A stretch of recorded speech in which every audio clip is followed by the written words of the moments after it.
lo que se entiende por literatura latinoamericana por lo general es la literatura hecha por personas que han nacido en América Latina.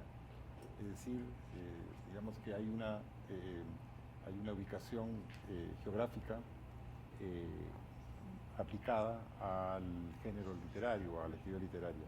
Eh, por un lado, América Latina es algo tan diverso, es un continente tan variado, que es una manera pues, bastante vaga de definir una literatura, ¿verdad? A mí siempre me ha parecido interesante que, a diferencia de otros países o de otras regiones, por ejemplo, Europa o Asia, bueno, la América Latina tiene más de un nombre. Se le llama América Latina, se le llama Hispanoamérica, se le llama Iberoamérica, se le llama América Hispana. Es como que a un adolescente cada tío o tía le diga, uno le diga Bob y otro le diga Roberto, otro le diga Bob, etcétera. O sea que digamos que por ejemplo, esta variedad en el nombre es una expresión de una identidad todavía errática, difícil de asir, vaga, ¿no? Y que expresa en principio, creo yo, pues todavía la no resolución de una identidad, ¿no? La falta de una identidad que es lo que nos define un poco, ¿no? Queremos imitar Europa durante algunas épocas de nuestra historia, algunos países lo imitan más, en otras épocas de nuestra historia queremos volver a unas raíces indígenas, otros, bueno, en otras épocas se propone un mestizaje, pero hay tal cantidad de mestizos que no se sabe, en fin, de dónde, ¿no? El Perú en concreto es un país en el cual hay una gran etnia africana, una gran etnia asiática, una gran etnia, por supuesto, blanca europea, una etnia indígena, eso lo decía Arguedas, todas las razas del mundo en su territorio. Encontrar quiénes somos, qué somos, es tan dramático y a lo mejor tan inútil eh, como lo han demostrado los que lo han hecho. Y de hecho hoy en día hay una corriente literaria en América Latina, por ejemplo Mario Bellatín en México es un ejemplo en el que no aparece un contexto geográfico, no aparece un contexto histórico, no aparece un contexto social, son novelas que están como en una especie de globo que podría haber sido escritas en cualquier otra región. Así que en realidad, digamos, los cambios de identidad, las variaciones en las definiciones me indican que estamos cada vez más vagos, más dispersos y tal vez esa sea nuestra identidad, ¿no? Yo como editor procuro, intento pensar que no existe la literatura latinoamericana. Yo creo que existe la literatura en lengua española, y cuando digo que intento pensar que no existe la literatura latinoamericana es porque me gustaría que la literatura española estuviera incluida dentro de ese gran magma de la literatura que se escribe en lengua española. O sea, que no habláramos.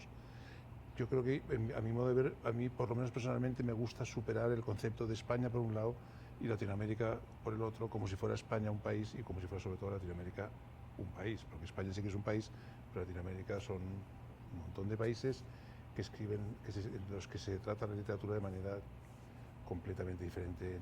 Lo que decías tú, Alonso, no entiendo, lo veo clarísimamente, sobre todo con tu referencia al boom y a la dispersión o lo que ha pasado a continuación, hasta el punto de que hoy en día yo creo que, por ejemplo, que la literatura argentina se puede parecer más a la española que la argentina a la mexicana. Por supuesto. Entonces, lo que me gustaría es crear un poco, y esto, el trabajo como editor, en mi trabajo como editor está en intentar hacer como si existiera una única lengua, una única literatura de la lengua, y tratar a todos esos autores por igual, cosa que no ha sido fácil hasta ahora, es muy complicado. Y uno de los temas de los editores, Claudio, es el hecho de que eh, hace unos años, bueno, en fin, los años 50, los años 60, algunos de los modismos, algunas de las frases latinoamericanas no eran aceptadas en las editoriales. Pues yo insisto un poco en la idea esta de tratar todos como igual. Nosotros nos encontramos en España con el problema de que la literatura latinoamericana interesó mucho durante una época, la época del boom, pero luego dejó de interesar.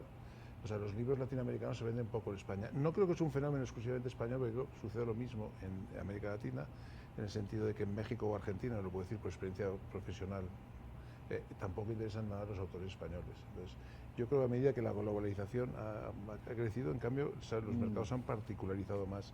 Y lo que realmente se vende en Argentina, lo que nosotros, por ejemplo, como grupo de Poesía vendemos en Argentina son autores argentinos, y en España autores españoles, y en Perú autores peruanos, y en México autores mexicanos. Y es precisamente para luchar contra eso, para demostrar un poco, yo creo que por obligación y por deber, como grupo editorial, lo que nos inventamos esta cosa que se llama el mapa de las lenguas, que nos inventamos hace un tiempo en España y que está teniendo mucho éxito, que era la idea de arropar un poco, no a los libros de autores ya consagrados que llegan y tienen su público y tal, sino a todos esos libros y a todas esas experiencias más pequeñas y más editoriales y literarias que suceden en todos los países del ámbito de nuestra lengua, para darles para facilitarles, como si dijéramos, la llegada, en este caso a España, y luego en este caso a España, ¿no? Pues todos estamos unidos por una lengua que felizmente tiene sus variantes, felizmente tiene sus matices, sus diferencias. Pues yo he detectado menos unidad de la que había antes, ¿no? Realismo mágico, antirrealismo mágico, literatura urbana, literatura influencia gringa, ¿sabes? Todo eso que yo detectaba antes, ahora creo que no se da. Ahora hay una variedad enorme, es una riqueza extraordinaria.